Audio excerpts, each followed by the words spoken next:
looks really cool.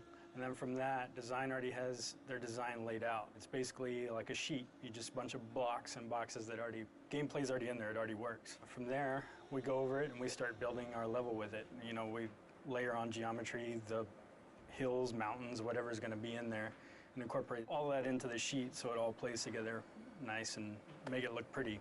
Every corner in the game is pretty much unique. It's handcrafted, and that's the difference. You look at other games, it's an assembly line, it's mass-produced. They'll build a crate, and then you'll see that exact crate hundreds of times throughout the game. You don't get that in God of War. Good people here. Everybody's really talented, super talented, but nobody has an ego or anything like that, so it's great. Well.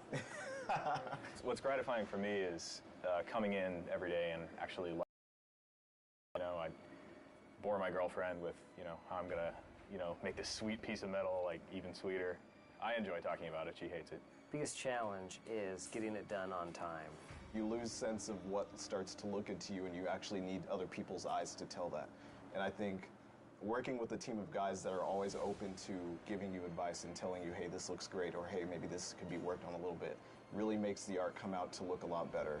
I'm going to show you an example of how we do collision. So here's the basic level that we're working on right now, and then we have the stuff we call sheet, which is the real basic collision stuff that Kratos walks and runs on. So this is actually built by a designer. This gives us the basic places where he needs to run and defines kind of the gameplay spaces.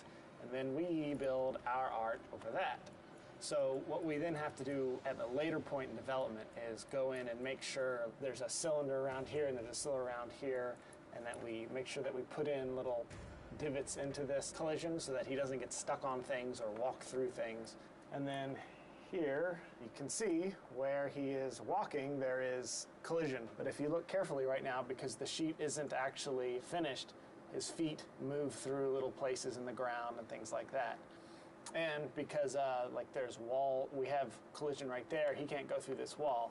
But we don't actually have any collision on this pillar, so he's gonna go weep and walk right through. So eventually that's what we'll have to do, is make sure that all that stuff is in there and that he can't walk through these pillars. And that's what collision is. This is concept by Cecil Kim, and it's the exterior of the top of Mount Olympus with the Zeus statue there. And that's where you're going to be fighting Zeus. And this is another piece that I asked Cecil to do for me, and it's a top-down of the ground. That's when concept art really comes in handy, because we have to do so much ground that Kratos is transitioning over that it's really nice to get some fresh ideas. And I'll take his drawing here and then start fleshing it out and coming up with crazy marble and gold. And he had this cool feather idea. You get dirt and stuff picking in between the feathers, adding, I guess, an extra layer of filth to the world. You build it clean first, and then I'm going to go in here and destroy it and make it look like a fresh battle has happened in it.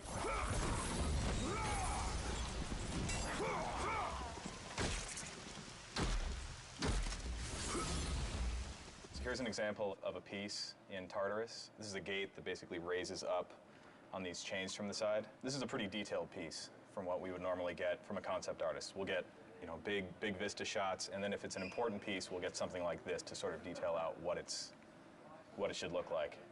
So this is what I'll get. My first step after that is to figure out these. I'll create something like this. This is just a wireframe, just like any video game. Nothing too special about it. We bring this into a high poly modeling program to with the detail and like the grit and the texture. This works a lot like real clay. You can see how I can just sort of work over it and obviously not be that sloppy, but that allows me to get all this detailing and stuff in. Once we get it to that point, we end up getting all that high poly detail as a texture. And you can't really see it too well on here, but I brought it up on this screen. You can see how a lot of that high detail gets transferred on there. That's really kind of one of the big cornerstones of all this next-gen stuff.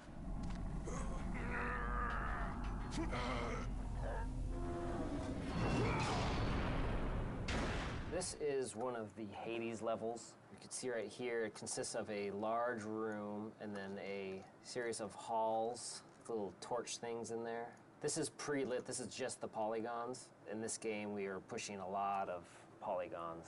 The environments are, at least this one is probably twice the size of a God of War 2 level in terms of polygons and probably 4 times larger in textures. If you look at the screen here, this is the level after it's been initially lit. You can see we have a nice bloom going on now, which we just got. So you can see the softness that you have along all the lights. Before, lighting used to be really harsh. The bloom just gives it kind of this real-world foggy effect. Just gives the scene a nice softness to it. Gives it kind of a cinema quality. Eventually, his lighting will match the environments, and it'll look really nice. What I've been working on lately is building the environment for a movie trailer. So it's been a little different than building a regular environment. I've imported the camera and I scrub through what the camera's going to see, and I just make sure my environment fills in all the gaps. This is the base layer of what will ultimately be a pretty dense forest. This is constantly what I do. I'll just scrub through the animation, see where the camera goes, make sure I have enough detail in certain areas. If I don't have enough detail, or if you see obvious seams, I'll either cover those up or I'll consider how fast the camera's actually flying through this, and will it all be blurred out anyway, and I won't worry about it. This scene is a little more detailed than a regular environment would be, just because it is a rendered movie. So that's the end of this camera, and then it continues on.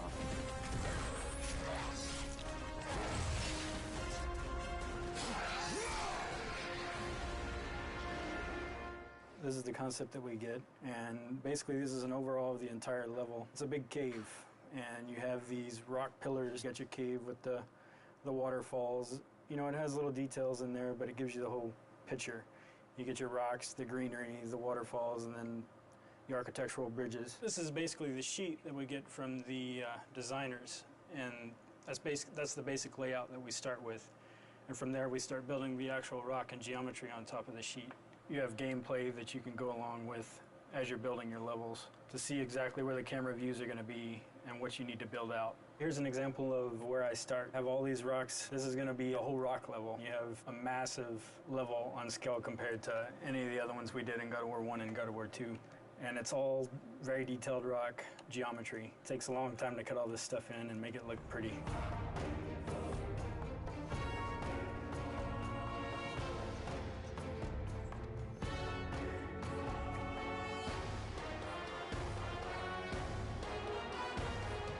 Here we have the original concept art that was for the grate that I designed and modeled in 3D. So here in ZBrush, obviously, I added some rope detail. Whether it was a rope or not in the concept, it looked as close. I tried to get as close as possible, so I just assumed it would be a rope. So that's what I did here, and obviously we have some of the nails going inside. This is what it came out to be. We knew we wanted a different color than what we had in the original concept, so you notice the color is a little different. We could actually bring it up to the PS3, and we can take a view of what it would look like at game. So back here is like the original model, and then here is the detailed version of that.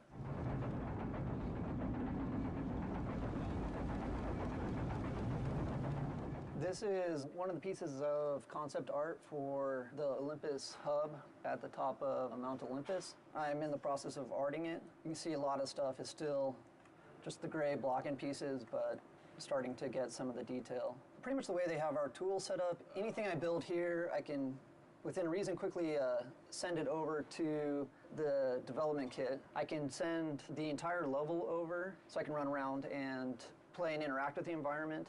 I can also take chunks of the environment, send them over just so I can kind of view a specific section that I'm working on. Still a lot of the gray areas I need to go in and fill in the details. You can see this down here still all needs to be done. This is kind of our art sheet version, which kind of block in the basic shapes and spacing and everything. These things we put in our level, they're scale versions of Kratos that we use just to make sure we're keeping our scale correct when we're building the stuff, so details don't get too out of whack.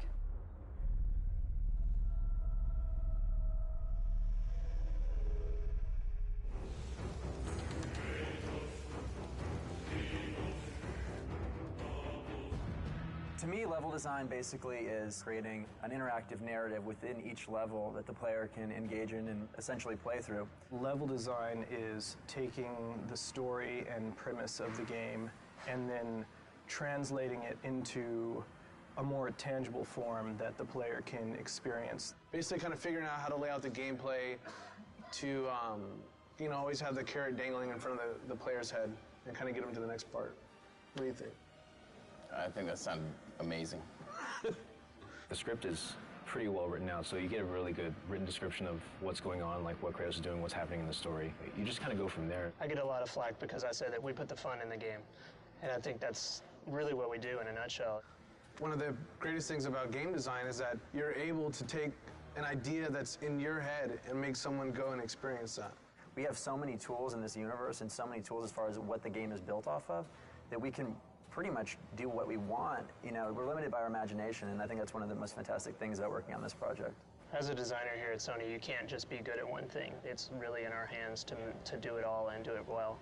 We often try to integrate the puzzles into the exploration of the level and with the combat.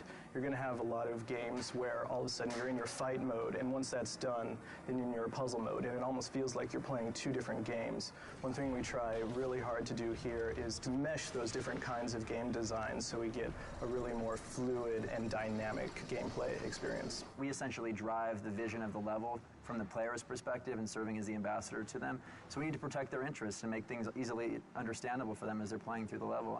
Do you agree? It's a constant push-pull as well with the designers and the artists, because the artist may want to put something that's visually more interesting in, but it could also impact the play space in a negative way. I can't emphasize enough how important playtesting is to our process. If we didn't have it, the game would not be what it is. Because when the player takes the product home, we don't want them to be frustrated. You learn so much just watching people play it. That's one of the most valuable things you could ever do, is just sit down, give the person the controller, and just watch them play, see what they do. I think one of the strongest things that this team has actually is having, you know, the game director come in and play it, have members from all the disciplines sitting down, and because everybody, you know, chips in, hey, how are we going to animate this? Animators are sitting in. How are we going to build this? You know, world builders are sitting in. Is this even possible? Coders are sitting in. That process makes everything just improve immensely, and I truly, truly mean that. I think a lot of people will say that, but here, it's extremely, extremely, extremely noticeable. And this is some ideas that I had for a grapple section where basically Kratos would grapple onto a broken column, and that would cause it to fall over, and he would be rolling down the hill with it and climbing up. Kratos hits a grapple point, swings around this column, lands on the backside, which has it to tilt over. It starts rolling down a hill, and he has to scurry up it using his climb. He gets on top and then jumps off to land on a platform before the thing rolls off a cliff. So that's kind of just some of the stuff that we think. And when we talk about big moments, this is some of the stuff that we deal with. I have no set process. I'll go from paper to computer to design sheet and then back to paper. It's really kind of organic. I love this idea. There was another version where we had a Titan actually holding onto it and like eating as it's rolling down, like trying to bite you like it's a piece of corn. That unfortunately didn't make it into the game, but one of the things is just because I love an idea doesn't necessarily make it the best fit for the game, and being willing to understand that and walk away from certain things that don't necessarily fit, you know, that's part of the job. This is my grandpa's old man puzzle. It's one of these kind of puzzles you got to figure out how to kind of put it together, but this kind of gave me some inspiration for the Labyrinth. So the Labyrinth is like this level where there's all these different cubes, and they're kind of like strung up throughout the cave entrance. And they're all like on these pulleys and ropes, and then as you go around the level, you kind of start slowly forming your own puzzle that you're going to then go into.